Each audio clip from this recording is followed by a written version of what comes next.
Hindi lahat ng lalaki ay natalo sa panliligaw dahil hindi sila kaakit-akit, kundi dahil hindi nila alam ang laro. Hello, ako si Maya, 25 anyos, taga-Taal, Batangas. Sa palagay ko, alam ko na ang sikreto ng tunay na panliligaw. Hindi ito tungkol sa pagiging gwapo o mayaman, kundi sa kung paano mo nilalaro ang laro na hindi alam ng karamihan.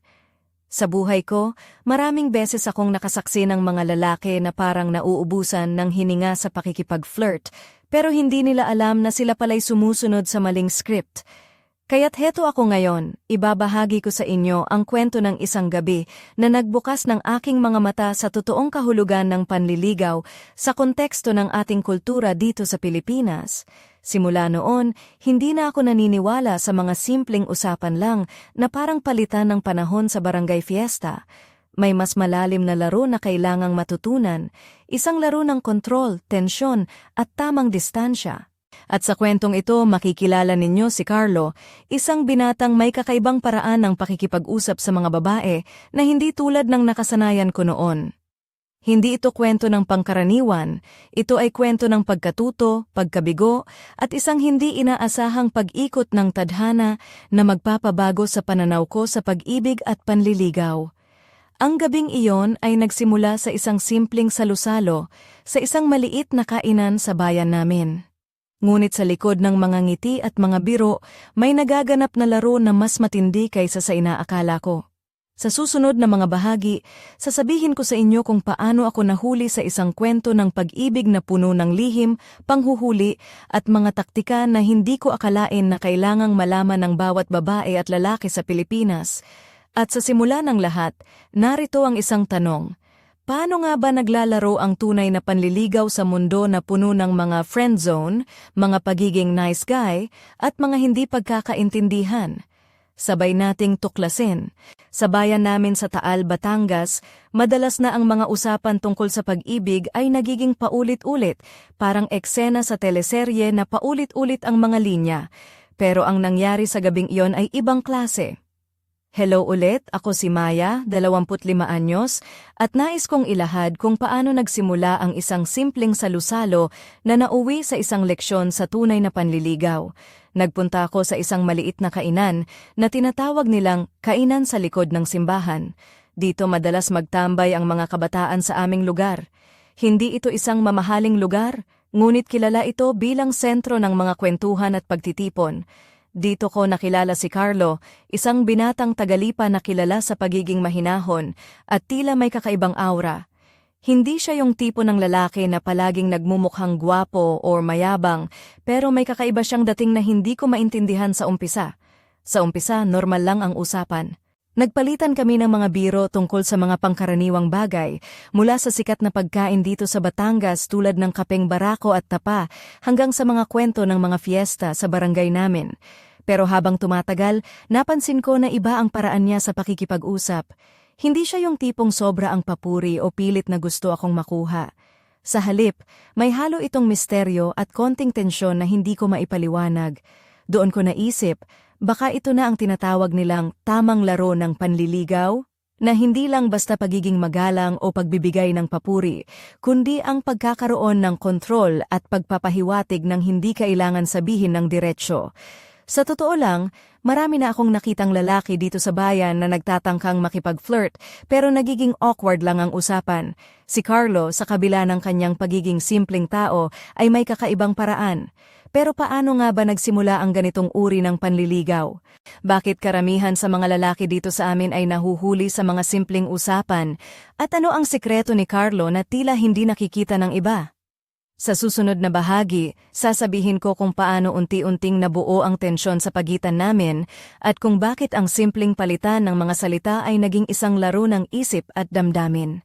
Hindi ito kwento ng isang tipikal na ligawan, kundi isang pagsilip sa likod ng mga ngiti, sa likod ng mga tanong, at sa likod ng bawat sagot na may lalim na hindi halata. Sa maliit naming bayan, sa gitna ng mga simpleng kainan at mga tambayan, may mga lihim na laro ng pag-ibig na kailangang matutunan, at ang gabing iyon ay nagsilbing simula ng aking paglalakbay sa pag-unawa ng tunay na sining ng panliligaw. Hanggang dito muna at abangan ang susunod na kwento kung paano nagbukas ang mga mata ko sa isang klase ng panliligaw na kakaiba sa lahat ng aking nakilala. Hindi ko inaasahan na sa isang simpleng gabi sa aming kainan sa Taal, Batangas, sisimulan ko ang isang kakaibang karanasan na magpapabago sa aking pananaw sa panliligaw. Ako si Maya, 25 anyos, at ngayon ay sasabihin ko sa inyo kung paano nagsimula ang mga pangyayaring nag-udyok sa akin na muling pag-isipan ang kahulugan ng atraksyon at pakikipag-usap sa kalalakihan. Matapos ang ilang minuto ng magaan na usapan ni Carlo, napansin ko na hindi niya sinasagot ang bawat tanong ng diretso. May mga pagkakataon siyang magbibiro na may halong lambing at konting kulitan, ngunit may tinatagong kakaibang tensyon. Halimbawa, nang sabihin kong gusto ko raw ang mga simpleng bagay tulad ng mga sports bra dahil komportable daw, hindi siya agad nagpatinag sa komento. Sa halip, ngumiti lang siya ng may halong pag-aalinlangan at sinabing, kaya pala gusto mo yung mga bagay na hindi basta-basta nakikita ng iba. Hindi ko alam kung bakit, pero parang may kakaibang kuryente na dumaloy sa hangin. Naalala ko ang mga dati kong karanasan sa pakikipag-usap sa mga lalaki dito sa amin. Madalas, ang mga ito ay nagiging ligtas na kaibigan lang, yung mga kausap mo kapag walang ibang mapagkukuhanan ng kwento. Wala silang sinasadyang tensyon o kilig, kaya madalas nauuwi ang usapan sa pagiging friend zone. Ngunit si Carlo, tila naiiba ang laro. Mayroong banayad na pakiramdam ng pagiging hindi makuha agad, na para bang isang palaisipan na gusto mong lutasin. Dahil dito, napaisip ako. Bakit nga ba karamihan sa mga lalaki dito sa amin ay natatapos lang sa pagiging mabubuting kaibigan? Bakit wala silang alam sa tamang timpla ng pagiging malapit pero hindi sobra, ng pagpapahiwatig pero hindi pag-amin? Si Carlo, bagamat simple ang mga salita, may tinatagong mensahe na nagiiwan ng puwang para sa imahinasyon, isang bagay na bihira kong maranasan sa mga nakaraan kong usapan. Sa gabing iyon, unti-unting nabuo ang isang uri ng koneksyon na hindi mo basta-basta mararanasan sa mga pangkaraniwang kwentuhan. Hindi ito tungkol sa mga direktang salita, kundi sa mga hindi sinasabi, mga tingin, mga ngiti, at mga sandaling tumigil ang oras para sa isang sagot na mahirap kunin. Parang isang sayaw na may tamang hakbang, tamang distansya, at tamang ritmo. Ngunit paano nga ba nagsimula itong kakaibang laro? Ano ang nagtulak kay Carlo na maglaro ng ganito? At paano niya nalaman ang mga lihim ng panliligaw na tila hindi alam ng karamihan? Sa susunod na bahagi, ibabahagi ko kung paano unti-unting lumalim ang aming palitan ng salita at kung paano niya na itatago ang kanyang tunay na intensyon sa likod ng mga biro at banayad na alindog. Hindi pa ito kwento ng pag-ibig na agad-agad. Ito ay simula pa lamang ng isang laro ng isip at puso na puno ng mga lihim at mga di inaasahang pangyayari. Sa maliit naming bayan, sa gitna ng mga simpleng kainan at mga ordinaryong gabi, unti-unti kong natutunan na ang panliligaw ay hindi lang basta usapan. Ito ay isang sining na kailangang maunawaan. Abangan ang susunod na bahagi kung saan sisilipin natin ang unang hakbang ng totoong laro ni Carlo sa panliligaw. Isang laro na puno ng sorpresa at tensyon na hindi ko inaasahan. Nang lumalim ang gabi sa aming tambayan sa Taal, Batangas, naramdaman kong unti-unting nagbabago ang alon ng aming usapan. Ako si Maya, 25 anyos, at ngayon ay ilalahad ko kung paano nagsimula ang tunay na laro ng panliligaw na dala ni Carlo, isang laro na puno ng banayad na tensyon at lihim na sining. Habang nagkakape kami sa sulok ng kainan na may mga ilaw na malumanay, napansin ko na unti-unting lumalapit si Carlo, ngunit hindi siya nagmamadaling sumugod. Hindi siya yung tipong diretsahang magpapahayag ng gusto sa akin. Sa halip, may halong pagdududa at pagkukunwari ang bawat salita niya na para bang nilalaro niya ang isang palaisipan. Halimbawa, nang sabihin ko na trip ko ang mga simpleng bagay, ngumingiti siya at nagbiro. Alam mo, may mga bagay na masarap pakinggan pero hindi basta sinasabi. Parang may tinatago siyang lihim at gusto ko itong malaman. Hindi ko maiwasang humanga sa paraan niya ng pakikipag-usap. Hindi siya gaya ng karamihan sa mga kalalakihan dito sa amin na sobra ang pagiging direkta o kaya naman ay sobrang pag-iingat hanggang sa mawala ang spark. Si Carlo, sa bawat salita, ay may halong kontrol at pagiging misteryoso. Hindi niya ako pinipilit na maintindihan agad ang kanyang intensyon. Binibigyan niya ako ng espasyo para mag-isip, magtanong at maramdaman ang tensyon. Sa pagitan ng mga biro at mga palitan ng tingin, unti-unti kong naramdaman ang isang kakaibang enerhiya, isang halo ng excitement at pagkabahala. Parang isang sayaw na hindi mo alam ang susunod na galaw, ngunit gusto mong sumabay. Hindi ako sigurado kung ito ba ay flirtation o isang laro lamang ng isip, ngunit ang sigurado ako may nangyayari sa pagitan namin na hindi ko pa nararanasan noon. Habang tumatagal, napagtanto ko na karamihan sa mga lalaki dito sa amin ay palaging nahuhuli sa laro ng panliligaw dahil kulang sila sa ganitong uri ng kontrol at misteryo. Mas pinipili nilang maging safe kaysa maging mapangahas, kaya nauuwi lang sila sa pagiging magandang kaibigan. Si Carlo, sa kabila ng pagiging tahimik at maalindog sa paningin, ay may kakaibang paraan ng pagpapakita na hindi basta-basta makakalimutan. Sa isang sandali, napatingin siya sa akin ng matagal at sa halip na magpaliwanag, ngumiti lang siya ng may bahagyang paghamon na para bang sinasabi, sana kaya mong hulaan ang susunod na hakbang. Sa puntong iyon, naisip ko, ito na yata ang tunay na laro, ang hindi pagsabi ng lahat, ngunit pagpapahiwatig ng may lalim. Ngunit paano nga ba nagsimula ang ganitong uri ng paglapit? Ano ang nagtulak kay Carlo na maging kakaiba sa mga karaniwang lalaki dito sa amin? Sa susunod na bahagi, ilalahad ko kung paano unti-unting lumabas ang mga taktika niya, isang pinaghalong pagiging malambing, mapangahas at kontroladong pakikipag-usap na nagdulot ng malaking pagbabago sa aking pananaw. Hindi ito kwento ng agarang pag-ibig, kundi isang paglalakbay sa sining ng panliligaw na puno ng lihim, tensyon, at mga hindi inaasahang pangyayari. Sa maliit naming bayan, sa isang simpleng kainan, nagsimula ang isang kwento na hindi ko malilimutan. Abangan ang susunod na bahagi ng aking kwento kung saan masusubukan ang aking mga nararamdaman at matutuklasan ko ang tunay na kahulugan ng kontrol at tensyon sa isang laro ng panliligaw. Hindi ko malilimutan ang gabing iyon sa Taal, Batangas, isang gabi na nagsilbing simula ng isang kakaibang karanasan sa panliligaw.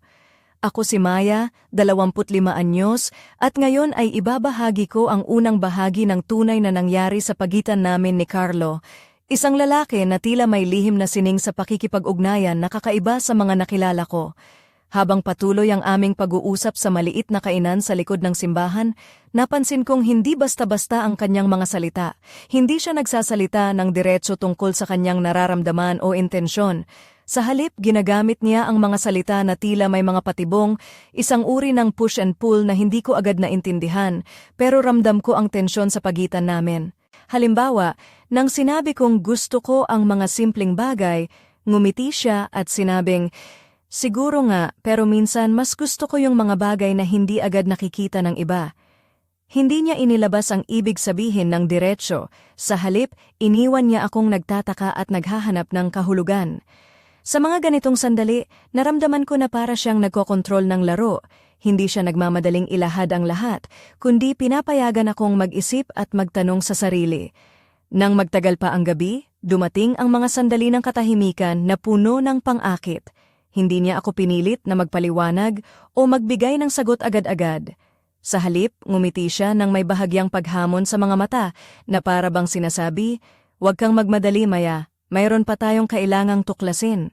Sa mga sandaling iyon, naramdaman ko ang isang kakaibang tensyon na hindi basta-basta maipaliwanag, isang tensyon na nagmumula sa hindi pagsasabi ng lahat, ngunit sa pag-iiwan ng puwang para sa imahinasyon.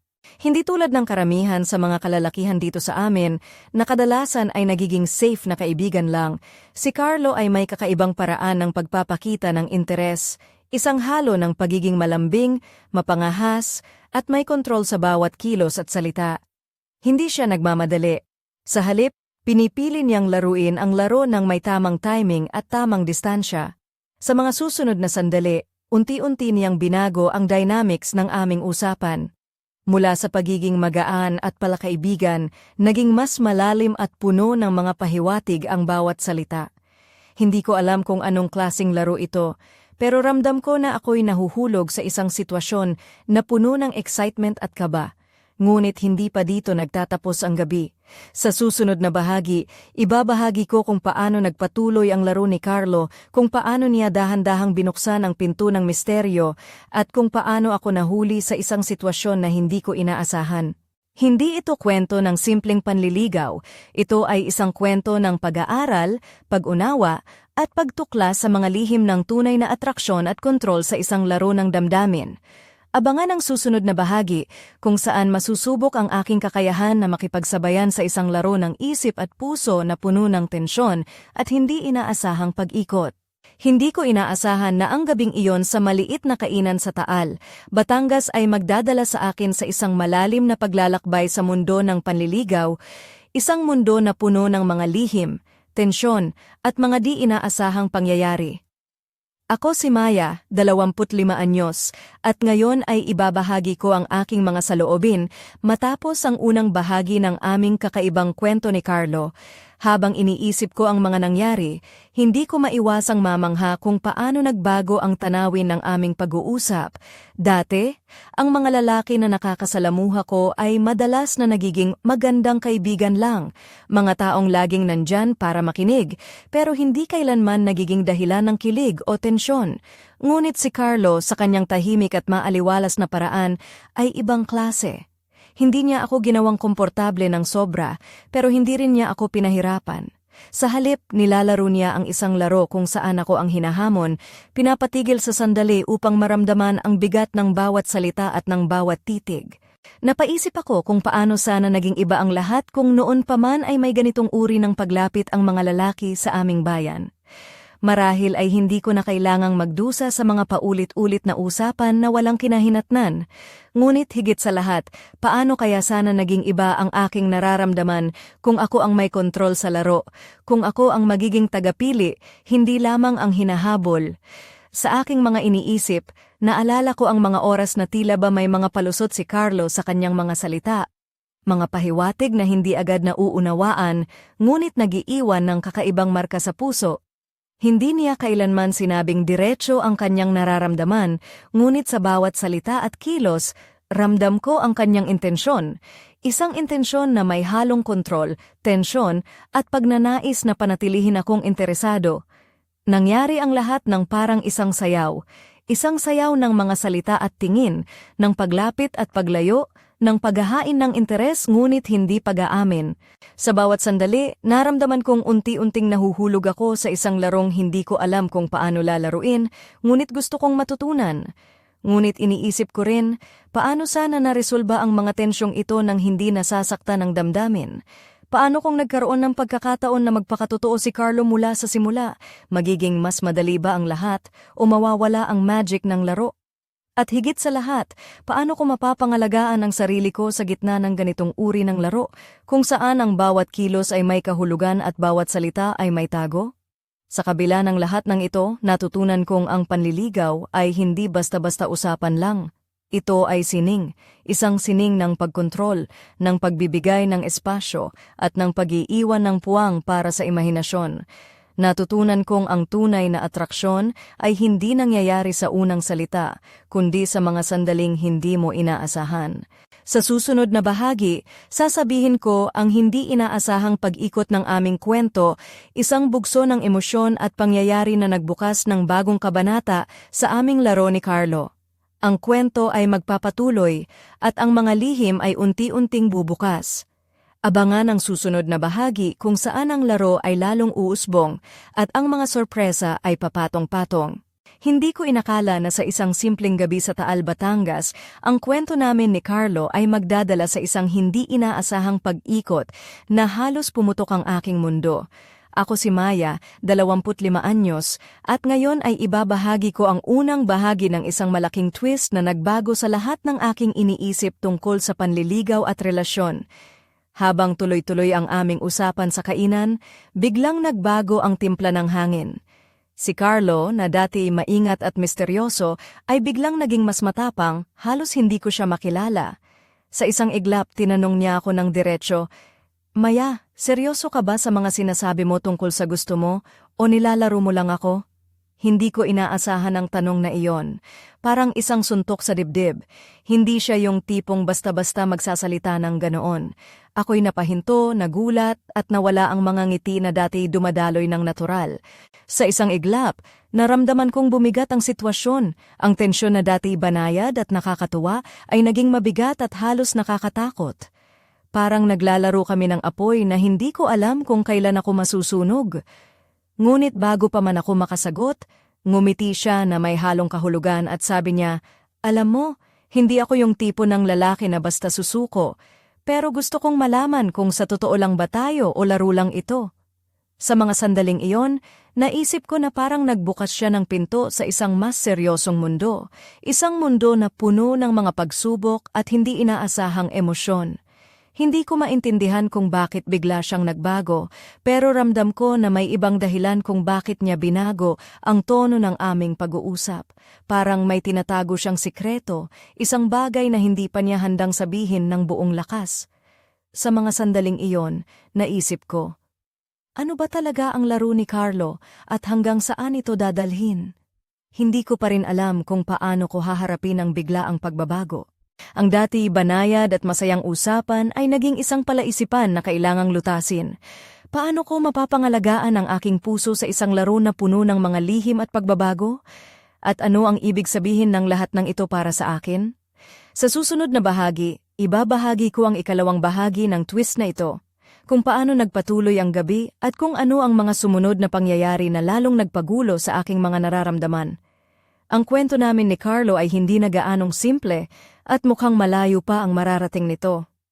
Abangan ang susunod na bahagi kung saan ang drama ay lalong uusbong at ang mga misteryo ay unti-unting lilitaw sa liwanag. Hindi ko inakala na ang gabing iyon sa Taal, Batangas ay magtatapos sa isang napaka-emosyonal at di inaasahang pangyayari na tuluyan ng nagbago ng takbo ng aming kwento ni Carlo. Ako si Maya, 25 anyos, at ngayon ay ibabahagi ko ang ikalawang bahagi ng malaking twist na tumindi pa ng hindi ko inaasahan. Pagkatapos ng tanong ni Carlo na humamon sa akin, na parabang sinubukan niya ang tibay ng aking damdamin, napawi ang kanyang ngiti at napalitan ng seryosong tingin. Hindi siya nagmadaling magpaliwanag, pero ramdam ko ang bigat ng mga salitang hindi niya sinambit. Parang may pinipilit siyang sabihin, ngunit hindi pa handa ang oras o ang lugar. Sa isang saglit, tumigil ang oras. Ang ingay sa paligid ay tila naputol at kami lang ang naroroon sa isang mundo na puno ng mga hindi nasambit na tanong at sagot. Si Carlo ay tumingin sa akin ng diretso sa mga mata at sa pagkakataong iyon, para bang nakita ko ang isang bahagi niya na bihira kong nasulyapan, isang tao na may takot, may pag-aalinlangan, ngunit handang magbukas. Pagkatapos ng ilang sandali ng katahimikan, sa halip na magpaliwanag ng diretso, ngumiti siya ng bahagya at sinabing, "Maya, hindi ko sinasadyang guluhin ka, pero minsan ang pinakamalinaw na sagot ay ang hindi pagsagot agad." Parang isang palaisipan iyon na nag-iwan sa akin ng mas maraming tanong kaysa sagot. Naramdaman ko ang tensyon na unti-unting bumabalik, ngunit ngayon ay may bagong kulay, isang halo ng pag-aalinlangan at pag-asa. Hindi ko maintindihan kung paano niya nagawang balansehin ang pagiging misteryoso at pagiging bukas sa isang iglap. Hindi ko rin alam kung paano ko haharapin ang mga damdamin kong unti-unting nagugulo. Sa mga sandaling iyon, napagtanto ko na ang tunay na laro ng panliligaw ay hindi lang tungkol sa mga salita o kilos. Ito ay tungkol sa pag-intindi sa mga pagitan ng mga linya, sa mga sandaling hindi sinasabi, ngunit ramdam, sa pagiging matatag sa gitna ng hindi pagkakaintindihan at tensyon, ngunit ang gabing iyon ay hindi pa rin nagtatapos. Sa susunod na bahagi, ilalahad ko kung paano ang mga pangyayaring sumunod ay nagdala ng hindi inaasahang pag-ikot, isang pagsubok sa aking puso at isipan na magdudulot ng mas malalim na pag-unawa sa laro ni Carlo. Abangan ang susunod na bahagi kung saan lalong maglalaban ang emosyon at misteryo at ang aking kwento ay haharap sa isang matinding pagsubok. Hindi ko lubos maisip na ang gabing iyon sa Taal, Batangas ay magiging isang roller coaster ng emosyon, isang gabing pupuno ng matinding tensyon at hindi inaasahang pangyayari. Ako si Maya, 25 anyos, at ngayon ay ibabahagi ko ang pinakamatinding bahagi ng aming kwento ni Carlo, kung saan ang laro ay umabot sa sukdulan ng kanyang kapangyarihan at aking pagkalito. Habang nag-uusap kami sa ilalim ng mahihinang ilaw ng kainan, naramdaman ko ang bawat salita ni Carlo na tila ba may dalang apoy, isang apoy na naglalagablab ngunit pinipigilan niyang hindi tuluyang sumiklab. Ang bawat tingin niya ay puno ng intensyon, ang bawat ngiti ay may bahid ng lihim. Hindi ko alam kung ito ba'y isang laro o tunay na damdamin, pero hindi ko maalis ang pakiramdam na ako'y nahuhulog sa isang bitag na hindi ko gustong labasan. Sa isang pagkakataon, bahagyang lumapit siya at may halong biro, ngunit seryosong sabi, "Maya, seryoso, di mo ba nararamdaman? Parang may bagay na naglalaro sa pagitan natin na hindi mo pa sinasagot." Ang mga salitang iyon ay nagdulot ng kakaibang kilig at kaba sa puso ko. Hindi niya ako sinabing ano ang dapat kong gawin, pero ramdam ko na may inaasahan siya, isang tugon na hindi ko pa alam kung paano ibibigay. Sa kabila ng tensyon, naramdaman ko rin ang kanyang paggalang. Hindi niya pinipilit ang kanyang gusto, pero malinaw ang kanyang intensyon. Parang isang sayaw ng pagakit at pagtanggi, ng paglapit at paglayo na nagpapalakas ng tensyon sa pagitan namin. Hindi ito basta-basta, ito ay isang larong puno ng mga palusot, mga pahiwatig at mga hindi sinasabi. Ngunit sa kabila ng lahat, naramdaman ko ang isang bahagi ng akin na natatakot sa kung saan aabot ang lahat ng ito. Paano kung nasasaktan ako? Paano kung ang laro na ito ay mauuwi sa isang pagkabigo? Ngunit sa kabilang banda, hindi ko rin mapigilan ang pagnanais na malaman ang susunod na hakbang, ang susunod na kilos ni Carlo. At sa puntong ito, ang tensyon ay umabot sa sukdulan, ang laro ay naging isang apoy na nagliliyab na hindi ko alam kung kailan titigil. Ang bawat sandali ay puno ng paghihintay, at ang aking puso ay naglalaban sa pagitan ng kaba at pag-asa. Ngunit paano ba matatapos ang gabing ito? Ano ang magiging tugon ko sa mga pahiwatig ni Carlo, at ano ang magiging kapalaran ng aming kwento? Hindi ko pa alam, ngunit narito tayo sa puntong ito. Isang kwento na puno ng pag-asa, pangamba, at isang misteryong naghihintay na mabuksan. Sa susunod na bahagi, papalapit tayo sa rurok ng kwento, isang sandali ng katotohanan na mag-iiwan sa inyo ng tanong na hindi madaling sagutin. Abangan ang huling bahagi ng aking kwento, kung saan ang lahat ay magbabago at ang isang bagong kabanata ay magsisimula. Hindi ko maipaliwanag ang kaba na bumalot sa akin habang unti-unting nilalapit ni Carlo ang gabing iyon sa pinakamataas na punto ng aming kwento sa Taal, Batangas. Ako si Maya, 25 anyos, at ngayon ay ilalahad ko ang huling bahagi ng aming kwento. Isang pagtatapos na puno ng tensyon, misteryo, at isang pambihirang pangyayari na hindi ko malilimutan. Habang nag-uusap kami sa ilalim ng malamlam na ilaw, si Carlo ay tumigil sandali. Tumingin ng matagal sa aking mga mata at sa isang malumanay ngunit matatag na tinig ay sinabi, "Maya, sa lahat ng oras na nagkasama tayo, hindi ko kailanman sinubukang maging sino man kundi ako. Ngunit ngayon, nais kong malaman kung handa ka na ba sa totoo, hindi ang laro, kundi ang tunay na kwento sa likod nito." Hindi ko alam kung ano ang sasabihin o gagawin. Ang puso ko ay parang tumatakbo ng walang humpay, habang ang isip ko ay naglalaban-laban sa mga nagdaang sandali, ang mga ngiti, mga salita, mga pahiwatig, at ang di mabilang na mga tanong na nananatiling walang sagot. Sa isang iglap, lumapit siya ng bahagya, hawak ang aking kamay ng dahan-dahan ngunit may tiwala. Hindi niya ako pinilit, ngunit ramdam ko na ang bawat kilos niya ay may dalang pangakong hindi ko basta-basta matatagalan. Ngunit bago pa man ako makapagbigay ng tugon, isang kakaibang tunog ang pumuno sa hangin, isang tawag sa telepono na nagpaalalang may ibang mundo pa akong babalikan. Doon sa gitna ng tensyon at pangako, naisip ko na ang kwento namin ni Carlo ay parang isang nobela na hindi pa tapos. Isang kabanata na puno ng mga bukas na tanong at pag-asa para sa susunod na yugto. Hindi ko pa alam kung saan tayo dadalhin ng landas na ito, ngunit ang isang bagay ay malinaw. Ang panliligaw ay higit pa sa mga salita. Ito ay isang sining ng pag-intindi, kontrol at pakikipagsapalaran sa puso. Sa pagtatapos ng gabing iyon, naiwan akong may matinding tanong. Paano ba talaga matatapos ang laro ng panliligaw? At sino ba talaga ang may hawak ng kapangyarihan sa pagitan ng dalawang pusong naglalakbay sa mundong puno ng lihim at tensyon?